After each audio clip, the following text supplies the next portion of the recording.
Bab 7, Misi Rahasia, Menembus Batas Bahaya.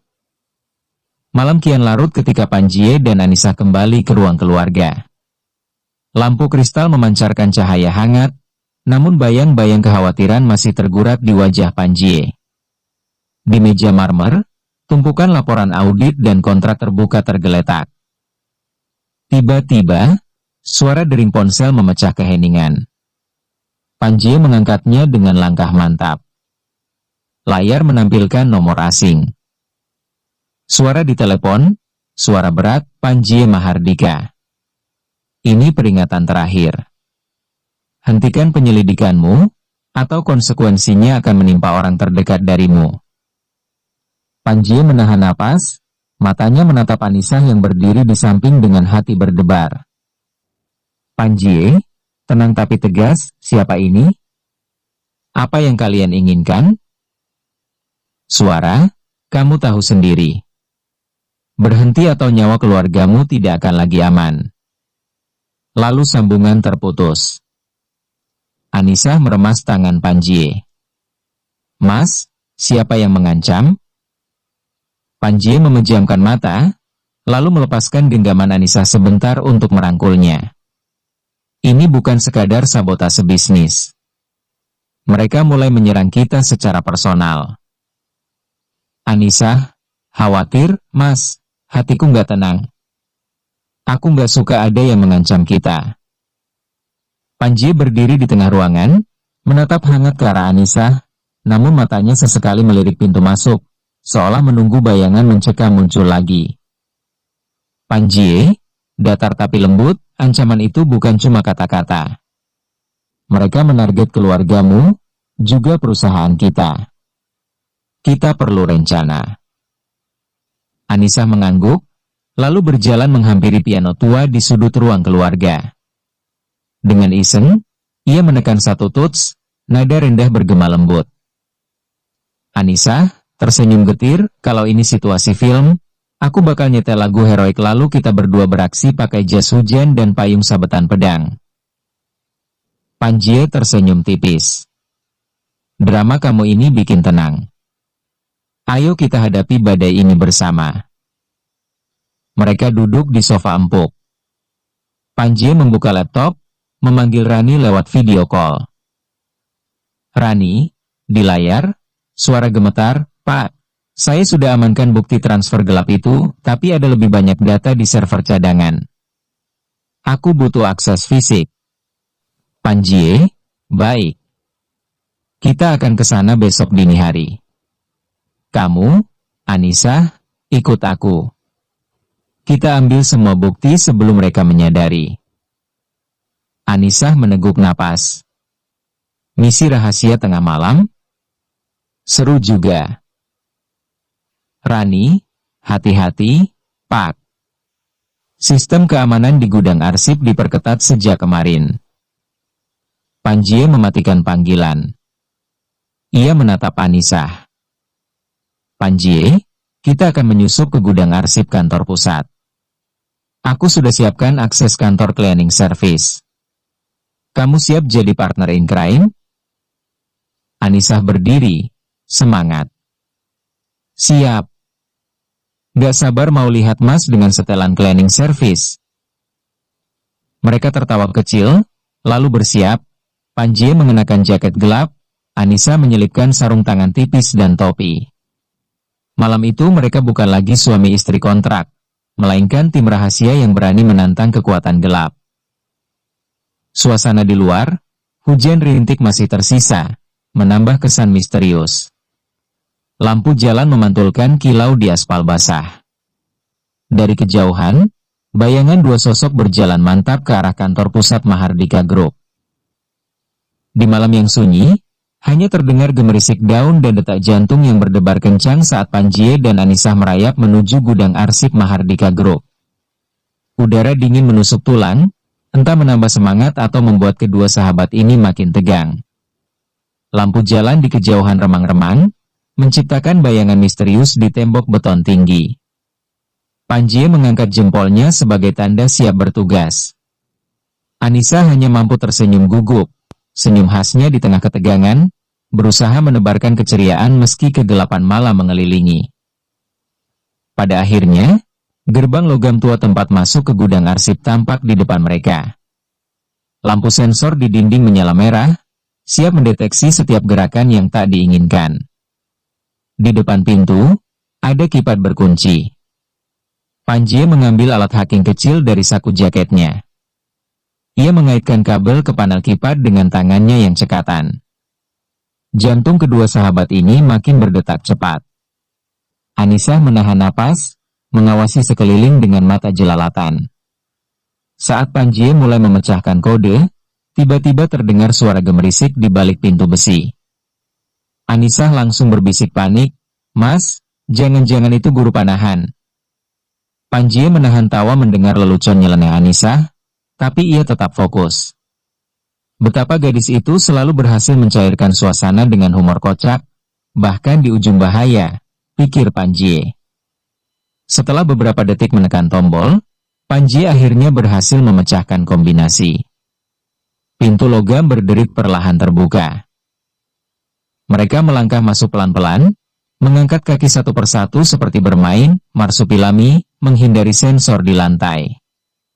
Ruangan itu penuh dengan rak-rak baja menjulang tinggi, berisi tumpukan arsip berselimut debu tebal. Cahaya senter mereka hanya menerangi celah sempit antara rak, menciptakan bayang-bayang yang membuat bulu kuduk keduanya merinding. Dari sudut ruangan terdengar dengungan kabel listrik dan deretan printer tua yang tak terawat mulai menyala perlahan. "Duh, suasananya lebih menegangkan daripada nonton film horor sendirian," bisik Anissa pelan sambil mengeksplorasi interior gudang. Panji tersenyum kecil, melirik Anissa setengah geli setengah khawatir.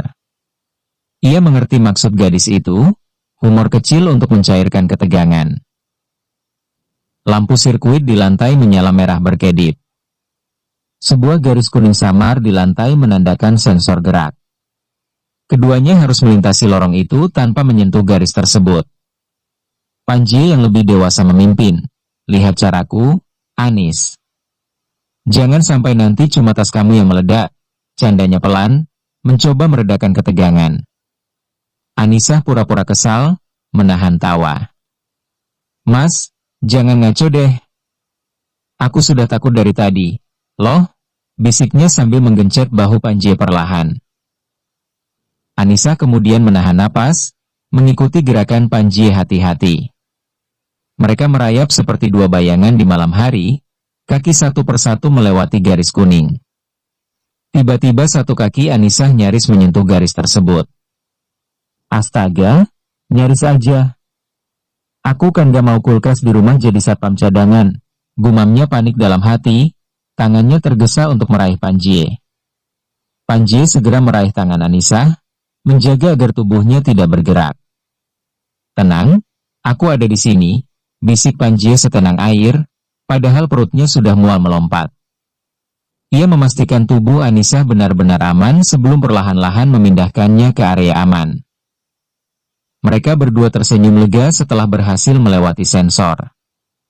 Anissa menghela napas panjang, menepuk dadanya yang masih berdebar kencang. "Waduh, syukurlah kita nggak ketemu penjaganya. Perutku sudah berkoar-koar sejak tadi," ujarnya sambil tertawa pelan. Panji tertawa kecil dan menepuk bahu Anissa pelan. "Iya, semoga kita nggak muntah dulu sebelum keluar," candanya. Tawa ringan itu menghangatkan suasana, memberi kelegaan sejenak di tengah ketegangan. Romansa kecil pun muncul di antara mereka, memadamkan sejenak rasa takut. Akhirnya, di ujung lorong baja, terlihat pintu keluar menuju ruang arsip utama. Sinar senter menyapu udara berdebu di depan mereka.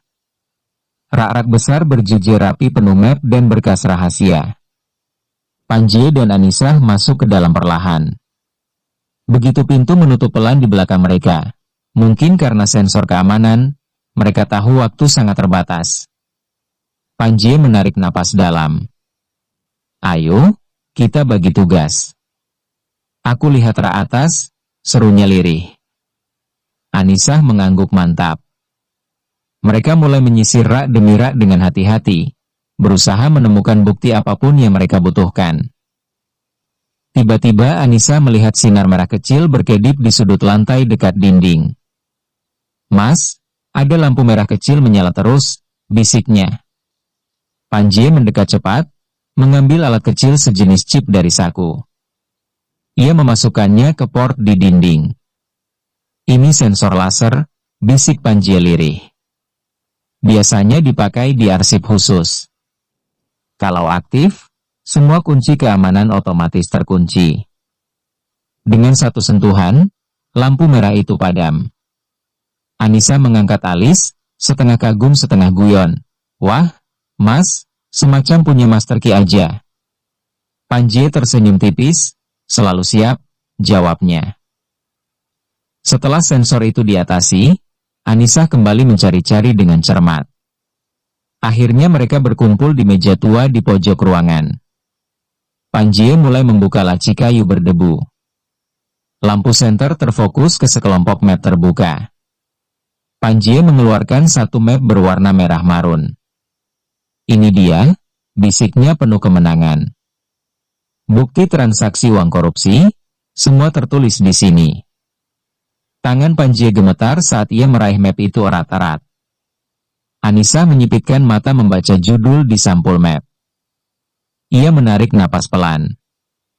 "Oh, ya Tuhan, ternyata mereka benar-benar melangkah terlalu jauh," gumamnya ngeri. Tiba-tiba alarm pelan berbunyi menggelegar. Lampu darurat otomatis menyilaukan seluruh ruang arsip. Panji dengan sigap melindungi Anissa di belakang tubuhnya. "Pelan, Anis. Ada yang datang," bisiknya tergesa. Jantung mereka berdua berdegup kencang. Tiba-tiba seberkas cahaya menyorot dari pintu utama. Bayangan dua sosok pria berbadan tegap mengenakan jas berdiri di ambang pintu, menatap langsung ke dalam. Anissa dengan gugup bersandar di rak terdekat, berbisik setengah cemas setengah bercanda.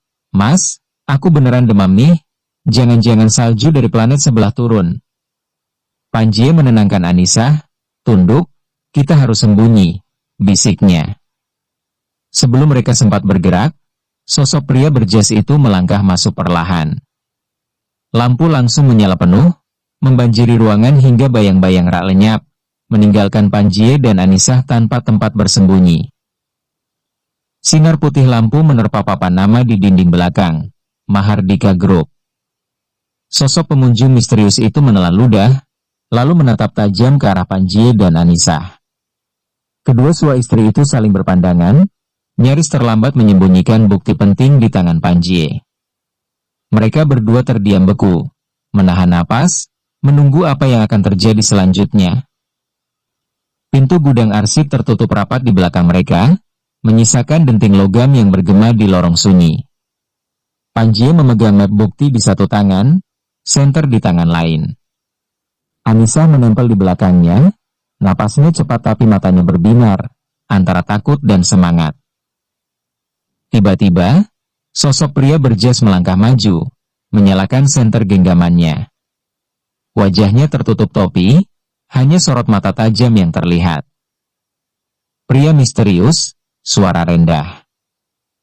"Kalian pikir bisa mencuri bukti dan kabur begitu saja?" Panji menatap dingin. "Kami hanya menuntut keadilan. Bukti ini milik publik." Pria itu tertawa sinis. "Keadilan? Di dunia ini, yang berkuasa menetapkan hukum. Serahkan map itu, atau siap-siap menyesal." Anissa mendorong Panji pelan. "Mas, kita gak bisa negosiasi sama penjahat pakai hati nurani."